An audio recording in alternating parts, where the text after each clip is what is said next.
I do want to acknowledge that for many people in the world, they're not surrounded with the external resources. But I also want to say that as a world, we are wealthier and better fed and smarter, but we have more knowledge, more access to knowledge than we ever have. So we do have the opportunity more than we think we do.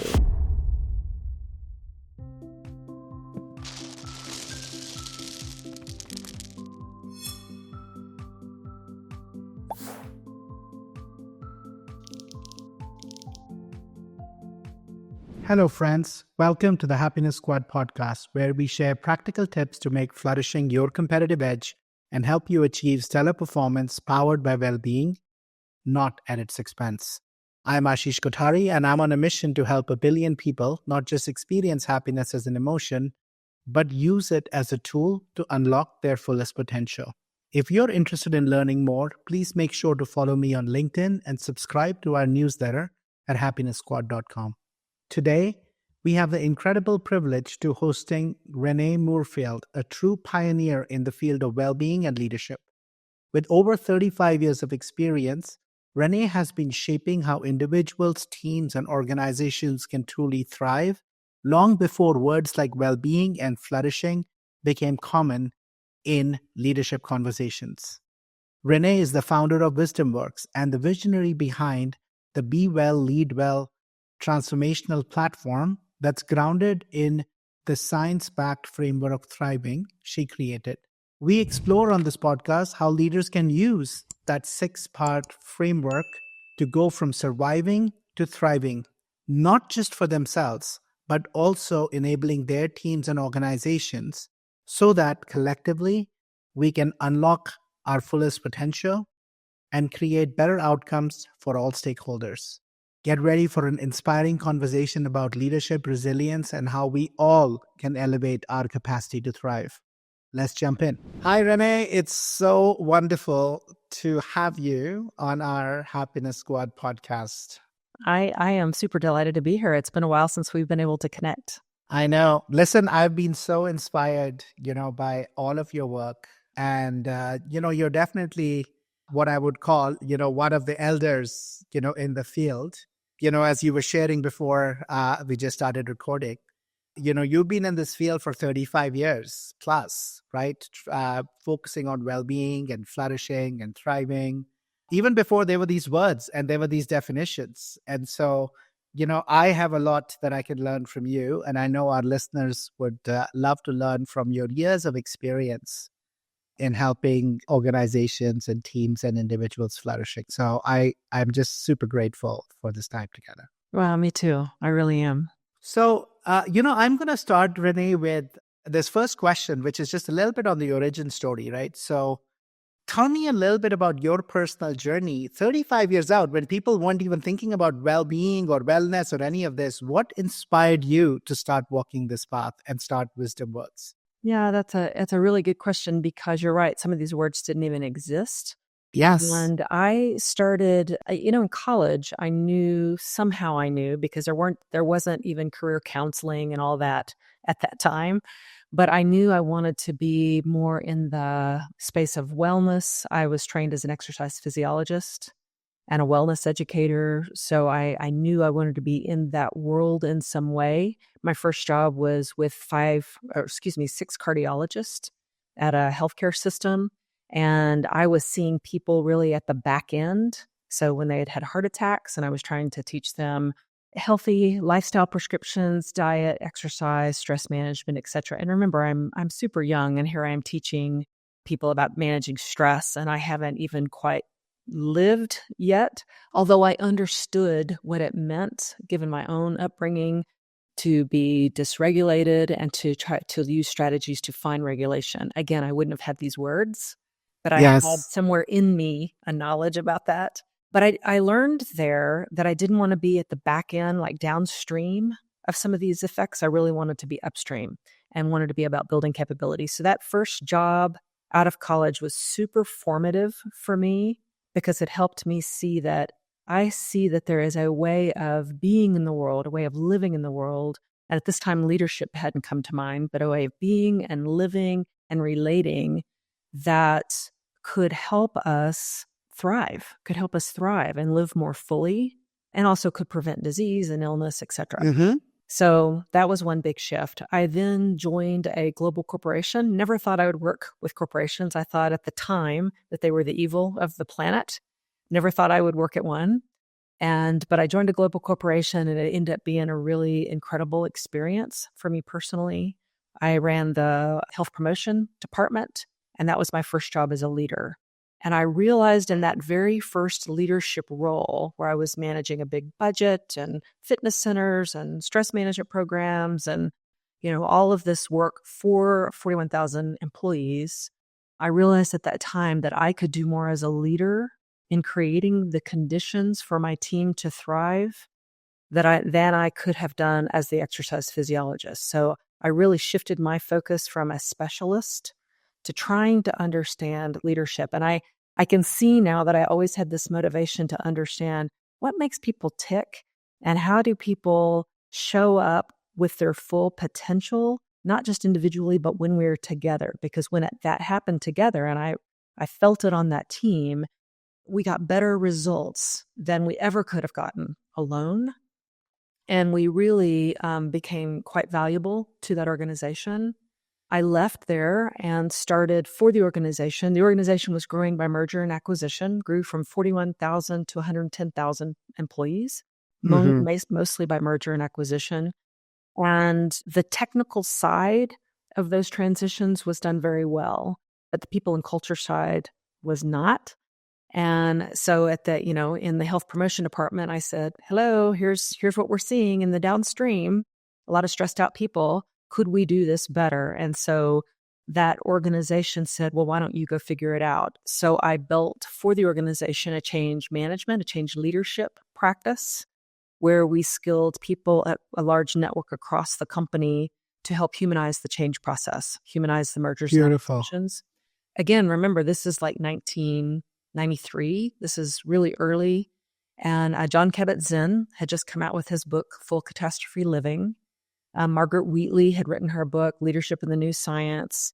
Ken Wilber had written something. So these were such deep influencers and shapers of me as a 20-something-year-old at that time. One of my mentors was Peter Kostenbaum, who just recently passed just a few weeks ago at the age of 97. And he was a philosopher that wrote about and brought into business the study of real responsibility, about freedom, how we can have freedom in our life and with responsibility. So very existential questions. So I was with that company for 8 or 9 years. I lived in a number of different countries for that company. And when I repatriated, I joined the Coca-Cola company because they asked me to do basically the same work that we've been doing, very transformative leadership work. By this time, I'd gotten a master's in business and human relations, and I'd gotten a doctorate with a real focus on what is the role of spirituality in leadership. So just a little double click on that. We found that when leaders are more spiritually centered, whether that's a faith, whether that's a spiritual practice like meditation, whether that's a relationship with nature, whether that's a deeper purpose. So however they defined it, without us defining it, however they defined it, they had lower fasting triglyceride levels. They had lower total cholesterol levels. They had greater tolerance to diversity. They had greater relationship skills and better leadership effectiveness. So it was pretty remarkable. Of course. That because your spiritual sensibility is, for most people, the deeper questions of existence. And so that was also part of my study. Well, I think through, Renee, through all of the work that I've done, it all makes sense, right? Because it also implicitly, no matter what door you go through the door to spirituality, in effect, you are working on dissolving your ego and, really connecting to the state of interbeing and seeing as whole rather than one. And with that, you will experience less stress and less fear and less boundary of me versus other, right? So the health outcomes, of course, are better, and that relational ability to connect I think you break that barrier. You break this us versus them. Hmm. And I think you can just sense differently, you know? So that makes all the sense in the world to me. That's beautiful. So it's why, to me, today, the work of evolving leadership is such profound work. Sometimes it is about behavior change, and that's positive as well. When someone decides to have a new exercise program or decides to learn how to manage conflict better. So that's great, behavior change. But the real deep work is, why are we here? Who do we think we are? Truly, who do we think we are? And what does it mean to lead? What does it mean to stand for something? What does it mean to be the kind of leader that leads in such a way that creates the conditions for all people to thrive? Yeah, So that's really the deeper work. And I would include the planet as well, for of all course. beings to thrive. So that's really the deeper work of leadership that we founded Wisdom Works on 25 years ago. Amazing. Yeah, Fundamentally, enabling a shift in the root perspectives, right? for sure. For sure. If you shift the being, the doing follows. If you just teach the doing, it might not stick around, That's true. That is true. Yeah. right? So I love that. So share with us a little bit and with our listeners, Renee, the 6-part framework that you created Hmm. that Wisdom Works really works on, and maybe give a little bit of an overview and pick one or two of those that we can go deep into to bring to essence, the how to actually make it practical, right?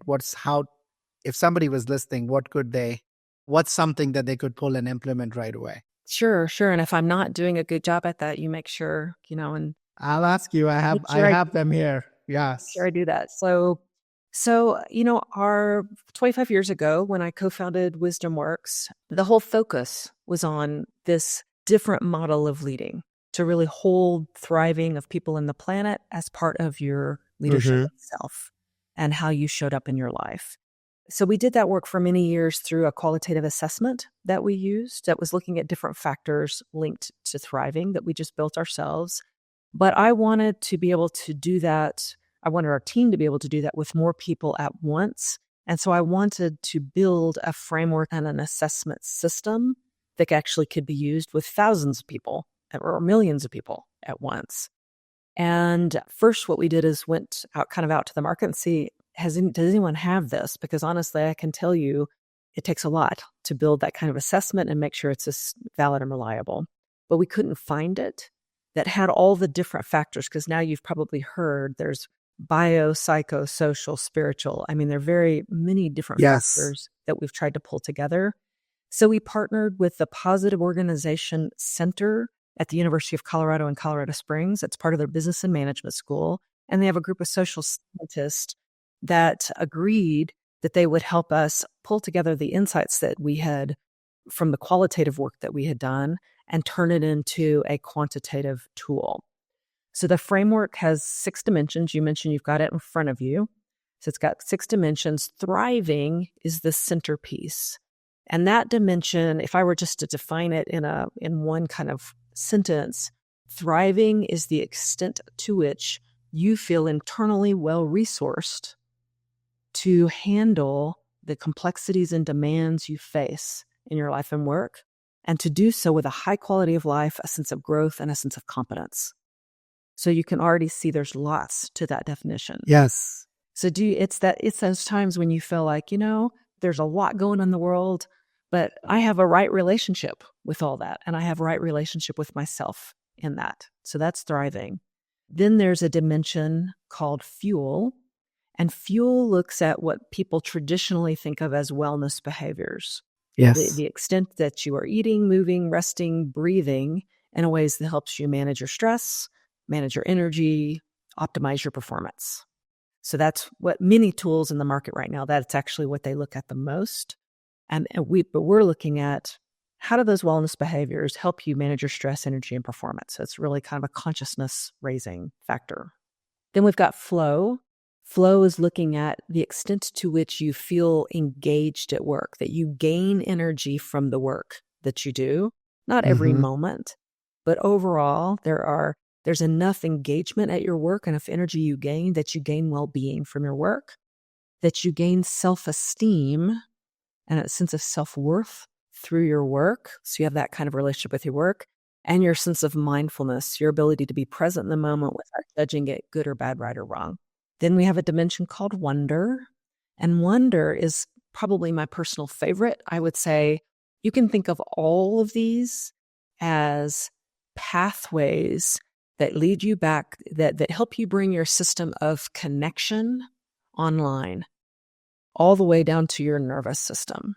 They help you bring that sense of connection with yourself, positive connection with yourself, positive connection outside yourself to help you bring it online. So wonder is what does it most for me in this phase of my life. And that's bringing a sense of awe and appreciation to your life and work, the ability to seek perspectives that are different than your own. So to kind of get out of your own box, get out of your own worldviews and like discover, and then learning and growing to be able to mine your experiences for your growth as a human being. That's the fourth. The fifth dimension is wisdom. And wisdom is about, in our framework, having a vision and purpose to guide your life and work. So what we find often are leaders or teams that we work with, people that we work with, where they use their team's vision to guide them or their organization's vision, but they themselves, if you ask, what does thriving mean to you for your life and work? They won't have an answer. They'll have to really do some reflection on that because they've just never had that thought before. So vision and purpose is about stepping into the person you want to become, the leader you want to become, about self-authoring. Then in that dimension is also wholeness, your sense of relationship with, like you have an integrated, a coherent life. You structured a life of coherence. And emotional capacity, the extent to which you can bring lightness to your responsibilities. And then the last dimension is thriving amplified, and that's a big ring you can see on the outside of the model, because all the 5 dimensions I've just mentioned so far are very much a focus on you being well, you're thriving, you're flourishing, your resilience. But the 6th dimension, thriving amplified, looks at the extent to which you are an agent, you're an invitation for thriving for other people. So it looks at the extent to which you energize others, you maximize the potential of others, and you cultivate an environment of what we call pro-social behaviors, collaboration, care, respect, etc., reciprocity, and so forth. So that's the whole framework. It's beautiful, Renee. And, as I hear you, speak about them, so much of the work that you've been doing, and it just resonates so much, right, with our own thinking and what's needed. I'll just highlight, you mentioned thriving, this notion of your own evaluation of well-being, right? I was looking at this research that we were doing at McKinsey, and if you combine that with kind of the Harvard work on complexity theory, really only 20% of leaders and individuals today are at a place where they'll say they're thriving. Yeah, for sure. The complexity, the volatility, the uncertainty is stretching us to a limit where our ability to hold that complexity is much lower than the complexity is demanding. And so most people are stuck surviving rather than thriving. I totally agree. Agree. To me, that's the real point of the work, is not just so that we can exist in our own little happy lives by ourselves. We exist in a larger world where we all need to live on this planet together. So how can we meet those complexities in a way that we are resourcing ourselves in them, and we're learning and we're growing and we're innovating through those complexities rather than being defined by them? Yeah. Or trying to dumb them down or pretend that they're not there. Totally. Or trying to deny it. Yeah, right? For sure. It's in either or. So I love that. And I'm going to go to your 6th one first. And by the way, there is so much. And I also love that at the heart of your model is thriving and the outer ring is amplified. And I love it for 2 reasons. I think the first is there is so much of this work that is done trying to create well-being at work when the leaders themselves are not well. So if you're not thriving, it's very hard for you to amplify thriving for others, because it doesn't matter what words you say. how you're going to show up is going to have a much big ripple effect. And more importantly, all the change work that we did at the firm, role modeling is a big way, Sure. right? So I really love, but I think also the second reason why I really like that is because in the end, if you ask the why do you, Renee, 25 years, 30 years, 35 years, right? 25 years since you've started Wisdom Works and 35 years, show up and keep doing this work.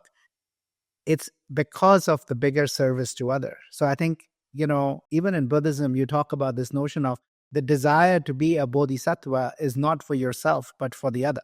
Mm-hmm. If you do it just for nirvana and liberation for yourself, then you're just playing another ego game.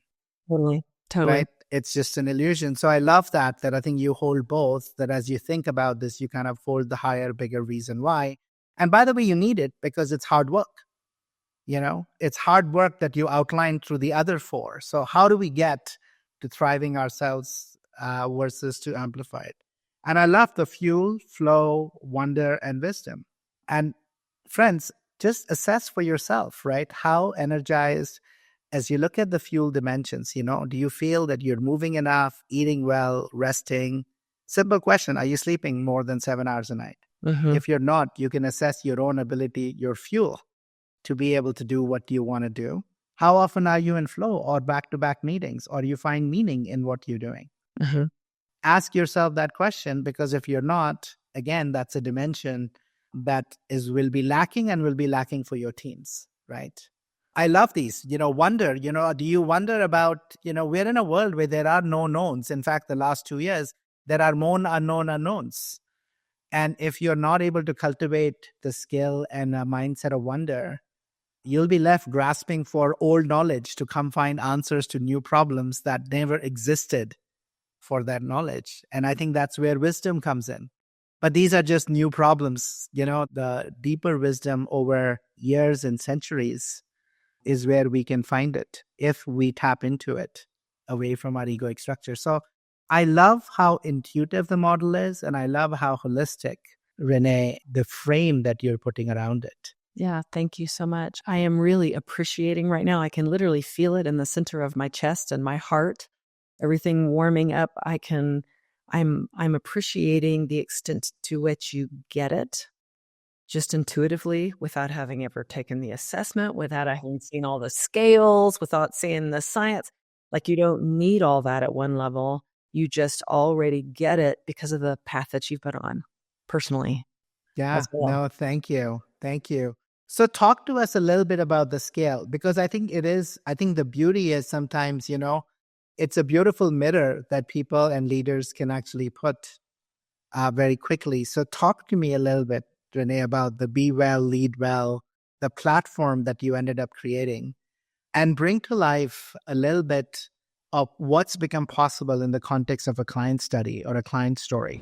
Enjoying this podcast? If so, you will be excited to know that Happiness Squad is launching a free online community on the International Day of Happiness, March 22nd. This is an opportunity for listeners like you to integrate the learnings we discuss on this podcast, as well as the 9 Hardwired for Happiness practices, into your daily life to rediscover your well-being, balance, purpose, and connection. Every month, we will connect together as a community, and it's a great opportunity for you to meet other like-minded individuals on their own journey from fear to freedom, learn and clarify questions you might have from our flourishing experts, and pick up 1 to 2 micro practices to lean into that month. Check out the details on our website or drop us an email to learn more. Sure.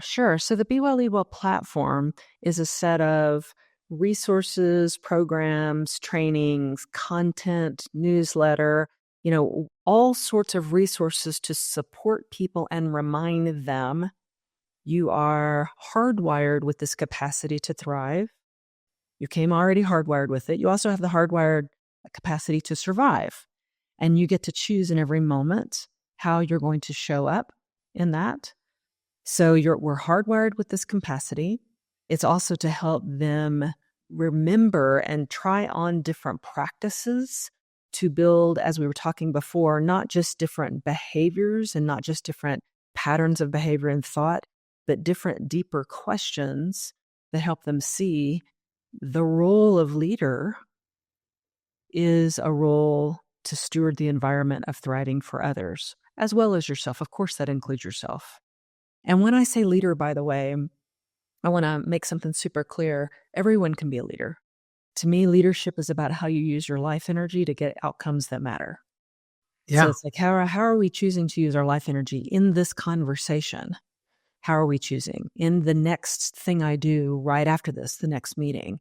So everyone can be a leader. Not everyone is a manager, but everyone can be a leader. And so everyone can ask these types of questions of themselves.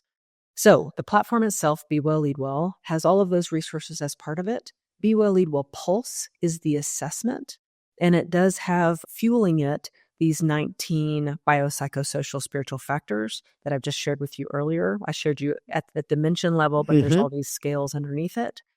We've used the assessment with about close to 4,000 leaders in the last couple of years. And what we know by doing some meta-analysis of that work is about 34% of a leader's reported impact is linked to their psychological well-being, the relationship they have with themselves, their capacity to thrive. So it's pretty significant when you think of all the Yes. things that make you a leader, or all the things that help you show up well, all the things you need to get those outcomes that matter, the relationship capital that you and I were talking about earlier, task management, financial resources, all the things that you need, about 34% of it. This is not causal, by the way, but it is a correlation. About 34% of it is linked to your own sense of yourself and your capacity to thrive. Yeah. I'm surprised it's only 34, by the way, Renee. Like I would have, sort of almost 80%, right? Yeah, I'm surprised it's only 34. But no, I think it makes all the sense in the world. yeah, We see the world as we are, and we create the world from the actions from that place we take, for sure, for right? sure. So, So part of the wow. Be Well, Lead Well platform, part of what we've been doing is we've been doing the work with clients. You mentioned case studies. We've been doing the work with clients for 25 years. With this tool for the last few years, because we've just now created this tool a few years ago. But also a few years ago, I started getting lots of queries from leaders and practitioners, people who were into leadership development and wanted to help leaders become more effective by cultivating their thriving capacity. So they really wanted to do this work. So we created a certification program. So we now have a Coach for Thriving program and we have about 240 practitioners and leaders around the world that are skilled to bring the framework and assessment into their work, which is exciting. It's exciting to have those people around the world. So, couple of questions as they relate to that, Renee. Number one, is this something that leaders take individually, or is this something that, let's say if you were working with an organization of 1,000, all 1,000 employees would take it? We haven't had the all 1,000 employees yet take it. You mean the assessment or the Coach for Yeah, the Thriving? assessment. The The assessment. assessment. Oh, we have had whole organizations, smaller organizations, take the assessment. In one pharmaceutical giant that around the world, we have skilled a whole group of coaches. They have a network of internal coaches across their 110,000 employees. So these are internal coaches that already have professional coaching skills. They knew how to do team coaching work. They knew how to do individual coaching work. They knew how to do executive coaching work. And we've built the skill of a subset of them to bring this different framework around thriving into that work at those three levels, individually, I see. team. And so we're interested, it certainly can be used with all employees, but we're interested in building capacity within an organization so that at some point they look at us and go, why are you still here? I mean, that's actually the whole goal. If you're really doing capacity building work, Absolutely. you're not there to keep selling work.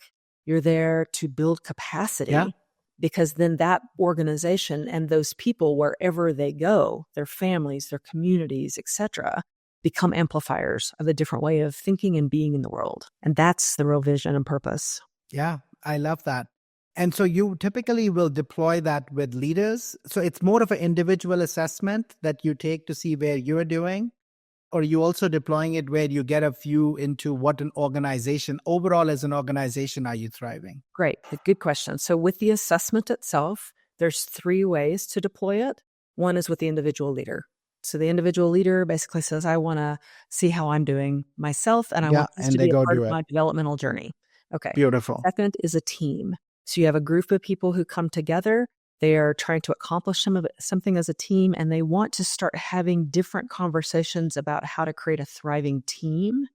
And this becomes an avenue in to help them have new language for doing that. So that becomes a part, their assessment and their group report, which we can produce, becomes part of their developmental journey as a team.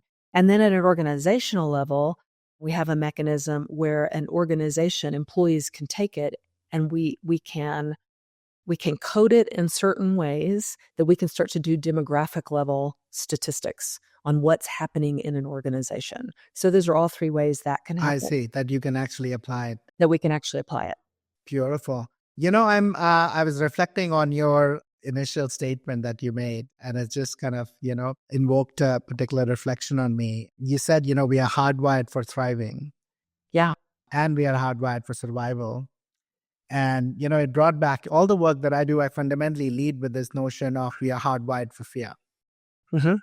While holding it, reminded me of the story of the full picture. You heard the story of the two wolves and Yes. the Yeah. grandfather of who is going to win. And, it's the one you feed, right? Right. It's the one you feed that wins, about the Right. two wolves that live in you. The Right. one that is trying to tear the world apart in service of you, and the other that is the good wolf that is trying to serve the world, Right. through you. I was reflecting on it. It's so true, right? Like the reality is we have both of those capacities in us.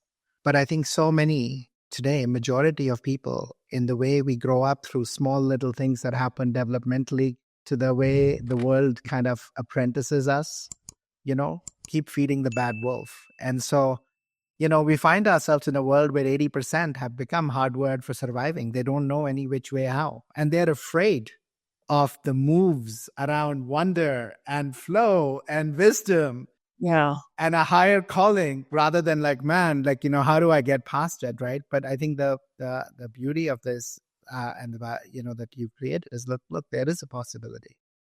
And Well, if you know where you are, you can move. I do want to acknowledge that for many people in the world, they're not surrounded with the external resources that they need, there's Yeah. external conditions they need: good food, a safe place to sleep, contact with nature.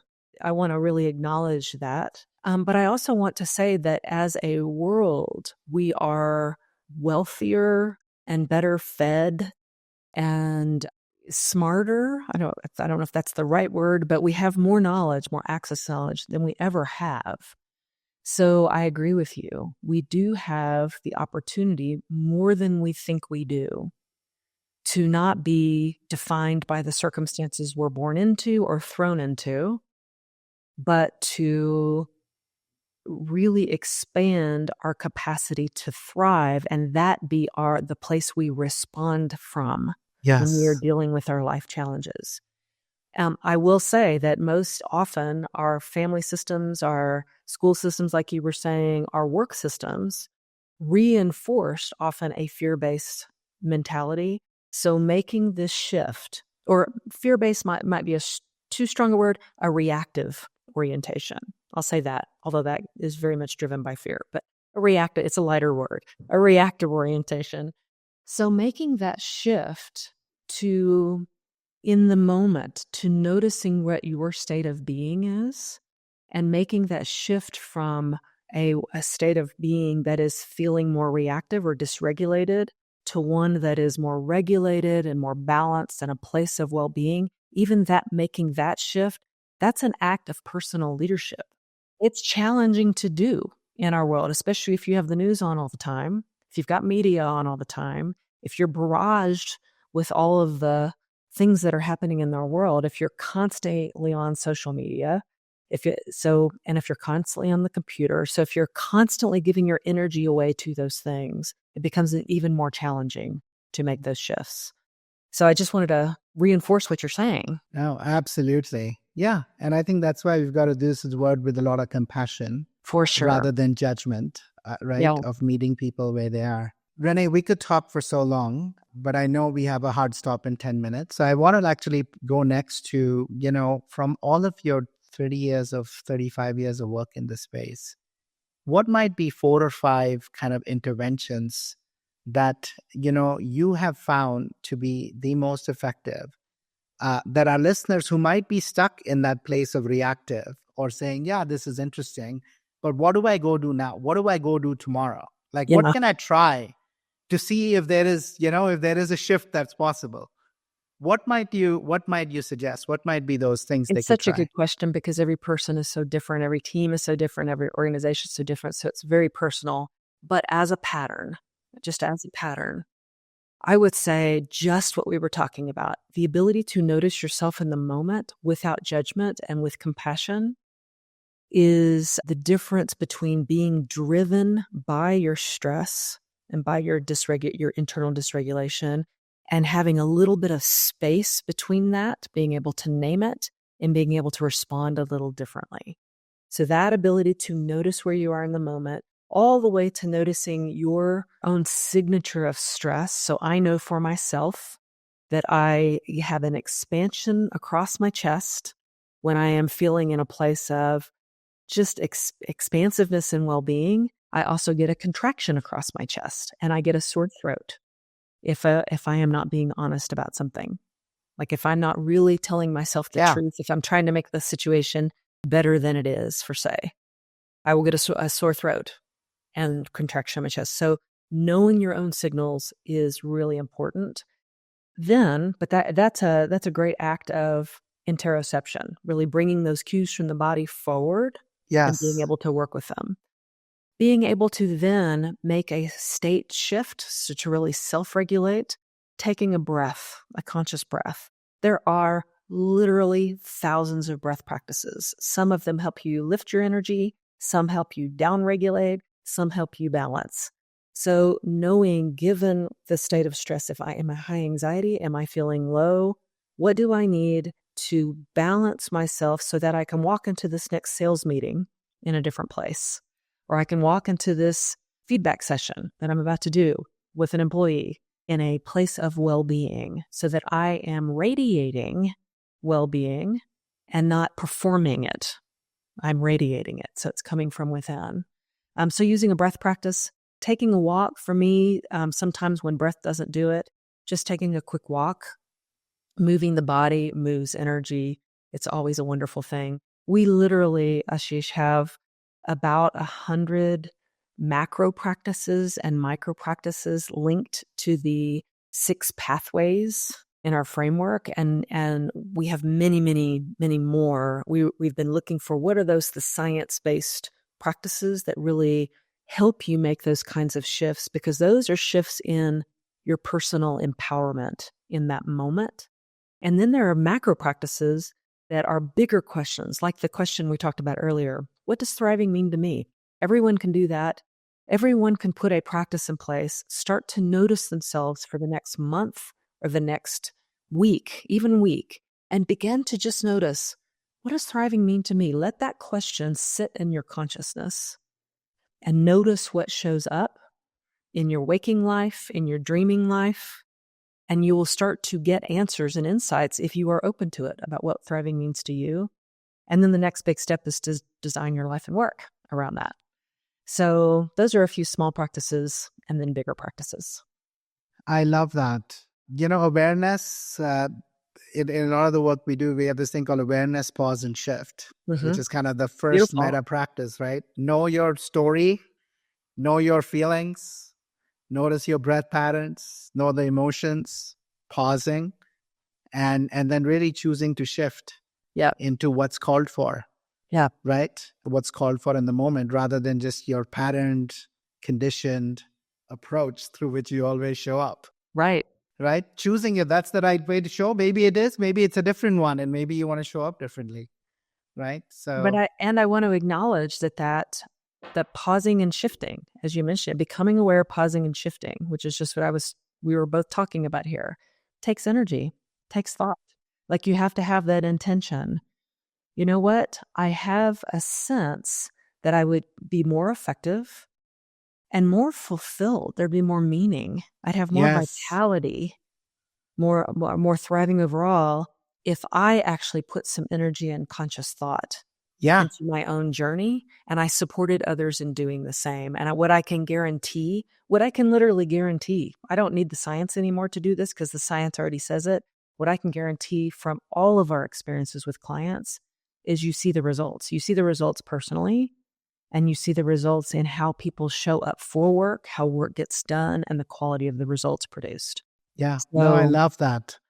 And listen, I love the fact that you said you have 100 plus macro and micro practices. These are just one move, right? 3 or 5 practices embedded together. So we'll put in our links, where people can find you, where they can do wonderful. the assessment, and also, see how they can avail of all the different practices that you've curated, created, and implemented over the years with leaders to help them Wonderful. thrive. And through that, just create a much better outcomes out there, right? For each other, for our customers, for the humanity, for the climate, for all of that, right? For the whole being. Ashish, the last thing I would say based on what you just said there is a practice that all of us can do, especially now, is to look for those other people that are on this journey as well, because it can feel lonely if you feel like you're the only one trying to step up to flourishing, to step up to thriving in the face of all the challenges that we've been dealing with in our world. So places like the Happiness Squad, like places like your community, places like our community, where we're saying, okay, we want to build a whole network of people that does this kind of work in the world. And, we have a whole certification for that. And then beyond that, we're growing a community together. These are important places right now. Margaret Wheatley, I mentioned her book, Leadership in the New Science, from a million years ago. She has some new work, and she calls finding those places islands of sanity. Wow. And I like calling them islands of thriving, islands where when you forget, you have this innate capacity. Others can remind you. We need that right now. We need each other. So, so I'm really appreciating that you asked me to be a part of this conversation because we need No, each other. absolutely. And listen, thank you for, really a lifetime of work, Renee. As I said, we're just, it's been a 10-year journey for me. I mean, you've got 3 decades plus. So thank you for really leading way before others even thought about this. I've learned a lot. And I really hope to continue and collaborate in ways to amplify your work and our work and see if we can create even something beautiful. Well, So it thank you sounds, for joining. Thank you. thank you. It's been a gift. That wraps up another episode of the Happiness Squad podcast. We hope you found the insights actionable to enhance your journey towards happiness and fill your life with more joy, health, love, and meaning. Please consider leaving us a review and share the podcast with anyone in your professional or personal life who you feel will benefit from some of these very insights. It's a really simple way to extend support and spread positivity. Take care, and remember, happiness is a choice that's available to you moment to moment in the here and now. Take care and see you next week.